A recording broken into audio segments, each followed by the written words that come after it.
আজ আমার জন্মদিন, আর আমার জন্মদিন উপলক্ষে আমি চলে এসেছি কক্সবাজার।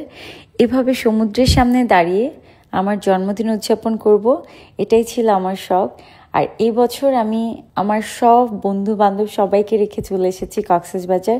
আর এই বছর আমার সাথে আছে আমার শ্বশুর শাশুড়ি, আমার দেবর, আমার হাজব্যান্ড, সবাই। আসলে প্রতি বছর আমি অনেক ধুমধাম করে জন্মদিন উদযাপন করি, কিন্তু এই বছরটা আমার একদমই ডিফারেন্ট একটা বার্থডে সেলিব্রেট করছি।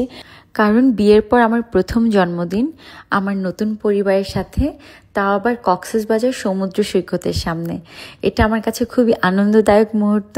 তাই আমরা কিছু ফটো সেশন করে নিচ্ছি, কারণ ছবি আমাদের সারা জীবনে সুন্দর স্মৃতি হয়ে থাকে। সুন্দর মুহূর্তগুলোকে বাঁচিয়ে রাখার জন্য আমরা কিছু সুন্দর সুন্দর ছবি তুলে নিলাম। এখন আমরা কেক কাটছি। Happy birthday to me. আমার খুব ভালো লাগছে, বিশ্বাস করেন, এভাবে সমুদ্রের সামনে দাঁড়িয়ে কেক কাটা আমার কাছে সত্যি একটা স্বপ্নের মতো ছিল। আর আমি এর আগে কখনো সোশ্যাল মিডিয়ায় কখনো আমার চোখে পড়েনি কেউ এভাবে সমুদ্রের সামনে দাঁড়িয়ে কেক কেটেছে বা এভাবে সেলিব্রেট করেছে। তাই আমার কাছে মনে হলো যে আজকে আমি মনে হয় এরকম একটা ডিফারেন্ট বার্থডে করছি। আর আমার শাশুড়ি অনেক মাশাল্লাহ খুবই ভালো একজন মানুষ।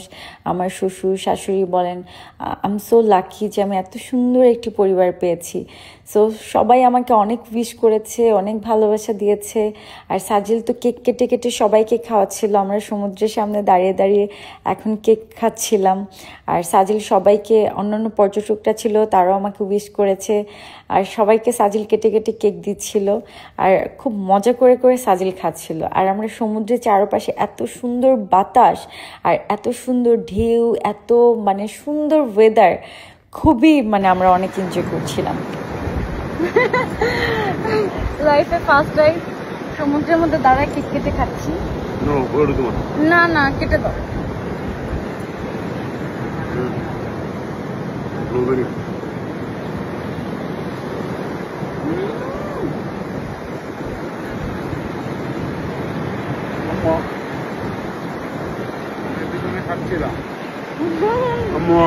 সাজিল অনেক মজা করে কেক খাচ্ছিল। সাজিলে কেক খাওয়া দেখে সত্যি আমার অনেক লোভ লাগছিল। আর থ্যাংক ইউ সো মাচ সাজিল, তুমি আমাকে যেভাবে ভালোবাসা দিয়েছো, যেভাবে আমার জন্মদিনটা উদযাপন করলে, আমি সত্যি তোমার কাছে অনেক কৃতজ্ঞ, অনেক ভালোবাসি তোমাকে। 6টা বছর তুমি ছায়া হয়ে আমার পাশে ছিলে, আর বাকি জীবনগুলো এইভাবে আমার পাশে থাকবে, এটাই আমার চাওয়া। অনেক ভালোবাসি তোমাকে, আর তোমাকে ধন্যবাদ দেওয়ার ভাষা আমার জানা নেই। Thank you so much, love you. আর সবাই আমাদের জন্য দোয়া করবেন, সবাই ভালো থাকবেন। সবাইকে আসসালামু আলাইকুম।